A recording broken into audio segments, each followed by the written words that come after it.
Doctor ইউনূসের নেতৃত্বে বাংলাদেশের ইতিহাসে বিরল ঘটনা ঘটে গেছে। একই দিনে কি ঘটেছে দর্শক দেখেন, কত বড় ঘটনা। এটা সামনে আরো বড় কিছুর আলামত। প্রথম আলো রিপোর্ট, বাংলাদেশ ভারত সম্পর্ক একই দিনে পাল্টাপাল্টি হাই কমিশনার তলবের ঘটনা এটাই প্রথম। এর মানে ইতিহাসে এই ঘটনা ঘটেনি। মানে ভারতের সাথে ইউনূসের নেতৃত্বে বাংলাদেশ এখন চোখে চোখ রেখে কথা বলছে। ভারত বাংলাদেশের আন্দোলনকারীদের উগ্রবাদী সন্ত্রাসী বলে, বাংলাদেশও তাদের আন্দোলনকারীদের উগ্রবাদী হিন্দুত্ববাদী সন্ত্রাসী বলে অফিসিয়ালি। ভারত বাংলাদেশের হাই কমিশনারকে ডেকে তলব করে ব্যাখ্যা চায়, বাংলাদেশও তাদের হাই কমিশনারকে ডেকে তলব করে ব্যাখ্যা চায়। ভারত তাদের ভিসা সেন্টার বন্ধ করে, বাংলাদেশও তাদের ভিসা সেন্টার বন্ধ করে। ইতিহাসে এই প্রথম। ৭১ সালের পর, এমনকি জিয়াউর রহমানের আমলেও বাংলাদেশ স্বাধীনভাবে কথা বলা শিখেছে জিয়াউর রহমানের আমলে ভারতের বিরুদ্ধে।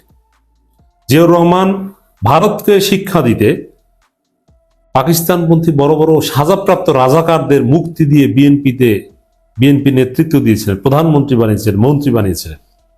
প্রচন্ড ভারত বিরোধী এবং পাকিস্তানপন্থী। যদিও বাংলাদেশ স্বাধীন হওয়ার পর কেউ আর পাকিস্তানপন্থী ছিল না, কিন্তু ভারত বিরোধী ছিল, এটা তো ঠিক।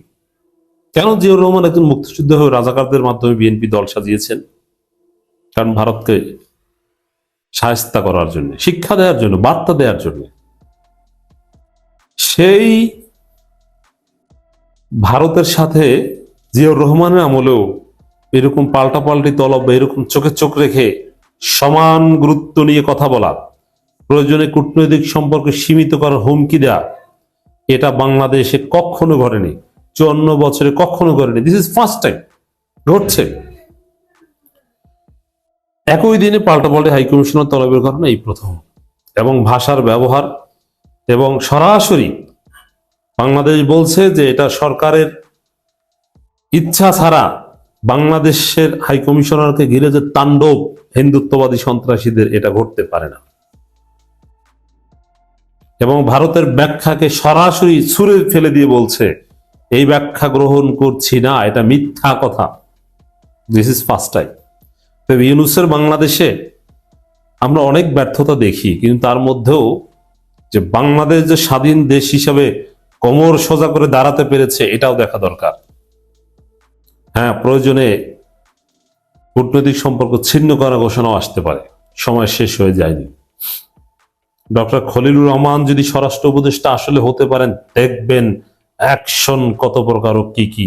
Just wait and see, action দেখাবে খলিলুর রহমান। তো দর্শক, বাংলাদেশ ও ভারতের মধ্যে সাম্প্রতিক উত্তেজনা টানা ৪র্থ দিনের মতো গত মঙ্গলবারও অব্যাহত ছিল। বুধবার আমি আলোচনা করছি, এখনো চলছে।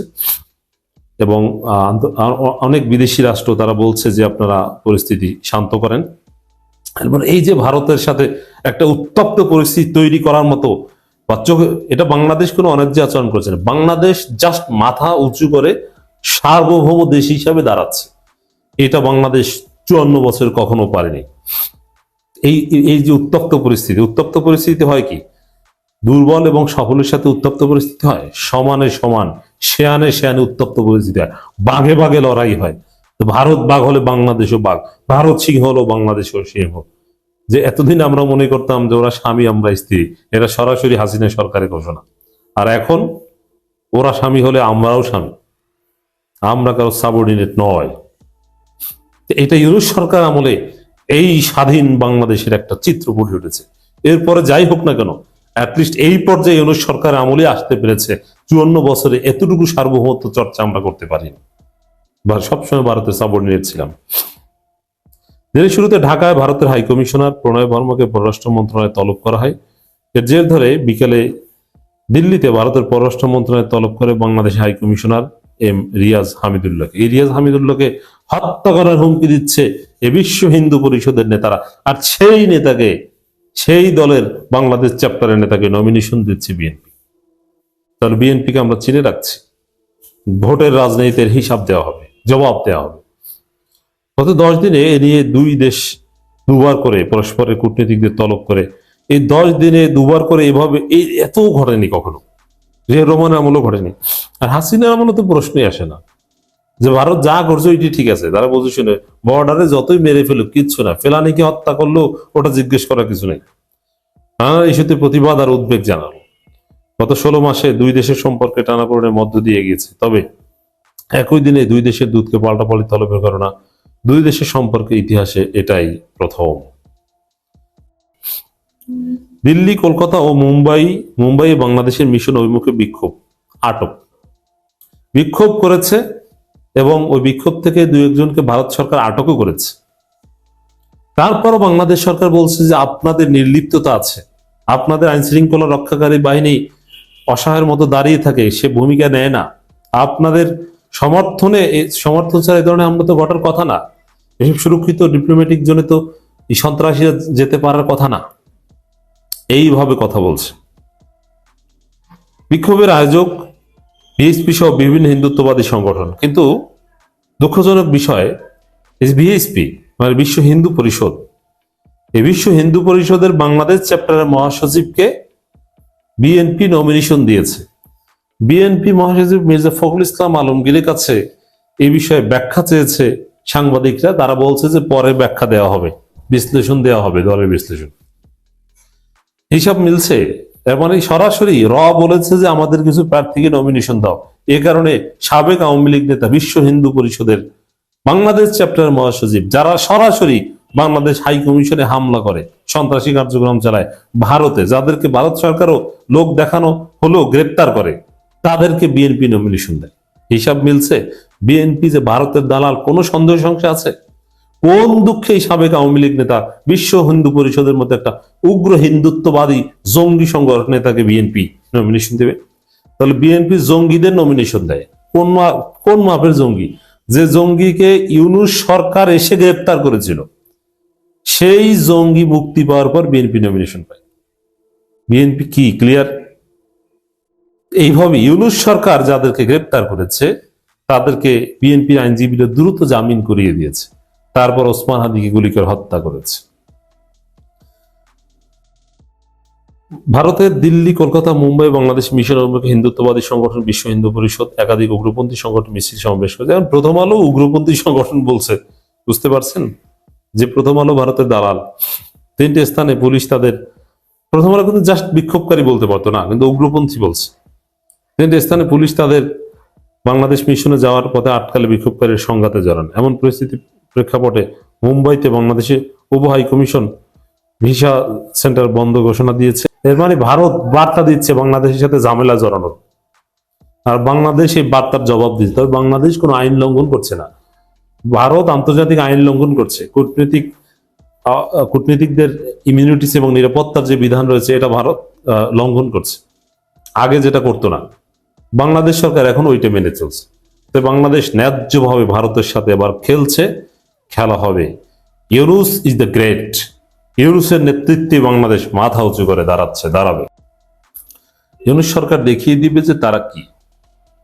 নির্বাচন কমিশনার সিইসি, প্রধান নির্বাচন কমিশনার একটা হুঙ্কার দিয়েছেন, আইনের শাসন কাকে বলে দেখিয়ে দিতে চাই।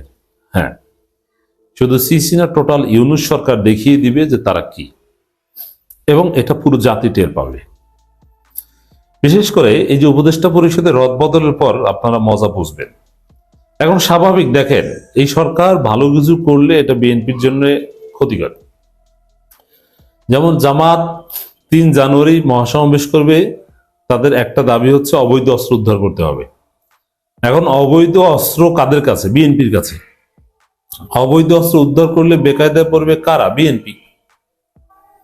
তো দর্শক, এই জায়গায় অবৈধ অস্ত্র উদ্ধার করলে বিএনপি ধরা খাবে, এবং যদি পেশি শক্তির বিরুদ্ধে, আচরণবিধি লঙ্ঘনের বিরুদ্ধে এবং চাঁদাবাজদের বিরুদ্ধে সরকার ব্যবস্থা নেয়, তাহলে সেই ব্যবস্থা ধরা পড়বে কারা? উত্তর হচ্ছে বিএনপি। অর্থাৎ বিএনপির জন্য কঠিন পরিস্থিতি অপেক্ষা করছে। নির্বাচনের আগে বিএনপি বেকায়দায় পড়বে। এটা বিএনপি টের পেয়েছে। যেমন এই উপদেষ্টা পরিষদের স্বরাষ্ট্র উপদেষ্টা পরিবর্তন করে যাকেই বানানো হোক, ডক্টর খলিল রহমান হোক আর যে হোক, বিএনপির লোকজনের লেখালেখি শুরু করেছে এটা করা যাবে না, এটা করা যাবে না। কিন্তু কাকে উপদেষ্টা বানাবে কি বানাবে না, it's up to Yunus, it's not up to BNP. এবার Yunus will decide. Already Mirza Fakhrul বলেছেন যে ট্রানজিশনাল প্রসেসকে বাধাগ্রস্ত করার চেষ্টা করা হচ্ছে। ওটা ওই স্বরাষ্ট্র উপদেষ্টা পরিবর্তনের ভয় বলেছেন, কারণ এই স্বরাষ্ট্র উপদেষ্টা তো অনেকটা ধ্বজভঙ্গ। এই ধ্বজভঙ্গ স্বরাষ্ট্র উপদেষ্টার মাধ্যমে বিএনপির কিছুই হচ্ছে না। বিএনপির লোকজন চান্দাবাজিও করতে পারে, অবৈধ অস্ত্রবাজিও করতে পারে, গ্রামগঞ্জের থ্রেড মাস্তানি সবই করতে পারে। নির্বাচন আচরণবিধির তোয়াক্কাও করবে না তারা, এবং হুমকি দিচ্ছে যে ভোট চুরি করে তারা জিতে যাবে, কেন্দ্র দখল করবে, ইত্যাদি ইত্যাদি। এক হচ্ছে স্বরাষ্ট্র উপদেষ্টা পরিবর্তন, আর যিনি আসবেন এই স্বরাষ্ট্র উপদেষ্টা যে কারণে পরিবর্তন হচ্ছে তার যে দুর্বলতা, নতুন যিনি আসবেন তিনি তো সেটা মিটিয়ে দেওয়ার চেষ্টা করবেন, তাকে যেন কেউ গালি দেওয়ার সুযোগ না পায় সেটা তিনি মেকআপ করবেন। অতএব তিনি অ্যাকশন নেবেন, এতে কোনো সন্দেহ নেই। সাথে সাথে আর জামাত মহাসমাবেশ করার পর, যেহেতু জামাতের মহাসমাবেশ হবে স্মরণকালের শ্রেষ্ঠ মহাসমাবেশ, এত বড় মহাসমাবেশ করার সক্ষমতা বিএনপি বা কেউ রাখে না, অতএব এই জনতার দাবি সরকার মেনে নিতে বাধ্য হবে। জামাতের দাবির পর অবৈধ অস্ত্র উদ্ধার বা নানান বিষয়ে সরকার আরো সিরিয়াস হবে, তারপর খেলা আরো জটিলে জমে যাবে, তখন বিএনপি আরো বেশি বেকায়দা পড়ে। এখানে বিএনপি কে টার্গেট করে কোন নতুন স্বরাষ্ট্র উপদেষ্টা, নতুন কোন সরকার কেউ কোনো পদক্ষেপ নেবে না। পদক্ষেপ নিবে জাস্ট, এখানে দেখেন এটার দলিলটা আমি দিই আগে। আমি যে এখানে বিএনপি বিএনপি বলছি, যে বিএনপি বেকায়দায় পড়বে, বিএনপি কঠিন পরিস্থিতিতে পড়বে, এটা দলিলটা নেন আগে। অন্যায়ের বিরুদ্ধে, সন্ত্রাসের বিরুদ্ধে, চাঁদাবাজের বিরুদ্ধে, অবৈধ অস্ত্রের বিরুদ্ধে ব্যবস্থা নিলেই ওটা বিএনপির বিরুদ্ধে যায়, এটা বিএনপি বিশ্বাস করে।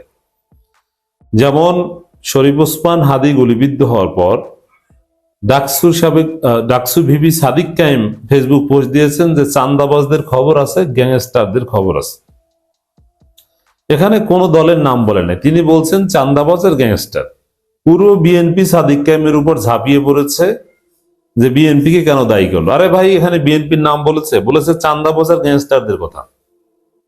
এমনকি সাদিক কায়েমকে ক্ষমা কিছুটা হলো দুঃখ প্রকাশ করতে, যে আমি দুঃখ প্রকাশ করছি, ভুল বুঝেছেন এই জন্য, এতেও সাদিক কায়েম বাধ্য হয়েছে, এটা করেছে শেষ পর্যন্ত। অথচ সাদিক কায়েম কারো নাম বলেন নাই। তাহলে বোঝা যায় যে চাঁদাবাজের বিরুদ্ধে বললে, বা চাঁদাবাজ, গ্যাংস্টার, অবৈধ অস্ত্র এগুলোর বিরুদ্ধে বললে, অ্যাকশন নিলে ওটা অটোমেটিক্যালি বিএনপির বিরুদ্ধে যায়, এটা বিএনপিও জানে। এই সিইসির যে হুঙ্কার, এবং ইউনুস সরকার, ইউনুস নিজেও এভাবে হুঙ্কার দিচ্ছেন যে আইনের শাসন কাকে বলে দেখিয়ে দিতে চাই, আমরা এই করব সেই করব, অ্যাকশন নিব। এটা যদি আসলেই নেয় তাহলে বিএনপির জন্য সেটা দুঃসংবাদ হবে।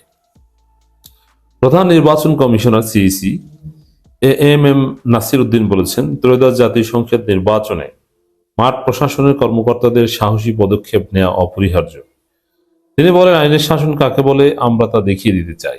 আইনের শাসন মানে আইন হবে অন্ধ, ল সবার জন্য সমানভাবে প্রয়োগ করবে। আপনাদের উপর গুরু দায়িত্ব অর্পিত হয়েছে। এই ক্রান্তি লগ্নে আমরা যদি সঠিকভাবে দায়িত্ব পালনে ব্যর্থ হই, তবে ভবিষ্যৎ প্রজন্মের কাছে আমরা দায়ী থাকবো। তা আমি বিশ্বাস করি যে ইউনূস সরকার ইনক্লুডিং সিইসি সর্বোচ্চ চেষ্টা করবেন নিরপেক্ষতা বজায় রাখার, এবং অ্যাকশন নেবে নিরপেক্ষতা নিশ্চিত করতে। তো বিএনপি যখন দেখবে যে না, যে নিরপেক্ষ, সত্যিকার অর্থে নিরপেক্ষ নির্বাচন হবে, আর নিরপেক্ষ নির্বাচন হলে ফলাফল কি হবে এটা পুরো জাতি জানে, জামাত জিতবে। নিরপেক্ষ নির্বাচন, সুষ্ঠু নির্বাচন, সহিংসতামুক্ত নির্বাচন বিএনপি দেখলেই ওই নির্বাচন বানচাল করে তারেক রহমান আবার লন্ডনে চলে যাবে।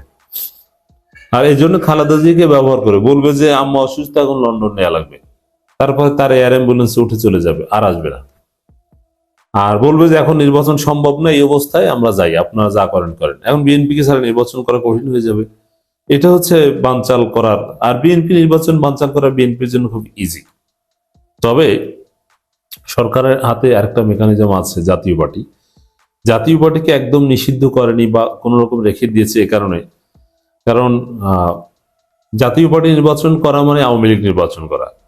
তো যদি দেখে যে আওয়ামী লীগ যদি দেখে যে বিএনপি নাই, তাহলে আওয়ামী লীগ ঠিকই জাতীয় পার্টিকে সমর্থন দিয়ে তাদের জনশক্তিকে নির্বাচনে অংশগ্রহণ করতে বলবে। তখন বিএনপিকে বাদ দিয়ে কিন্তু পার্টিসিপেট ইলেকশন হতে পারে। যেহেতু অধিকাংশ জনগণ এখন জামাত করে, জামাতের লোকজন ভোট দিতে যাবে, সাধারণ জনগণের ভোট দেওয়ার আগ্রহ, বিএনপির ফিক্সড ভোটার একদম কমে গেছে। আর সেখানে আওয়ামী লীগ রিপ্লেসড হলে বিএনপিকে বাদ দিয়েও, এখানে কাকে বাদ দিয়েছি কি এটা না, মূল হচ্ছে যে কত পার্সেন্ট ভোটার ভোট দিতে গিয়েছে। যদি 80%, 78%, 70% মানুষ ভোট দিতে যায়, তাহলে এটা ইতিহাসের সেরা নির্বাচন। কে অংশগ্রহণ করলো কি করলো না এটা দেখার বিষয় না। যাই হোক দর্শক, ইউনূস সরকার দেখিয়ে দিবে তারা কি, যার ভয়ে বিএনপি নির্বাচন বানচাল করে লন্ডনেও চলে যেতে পারে।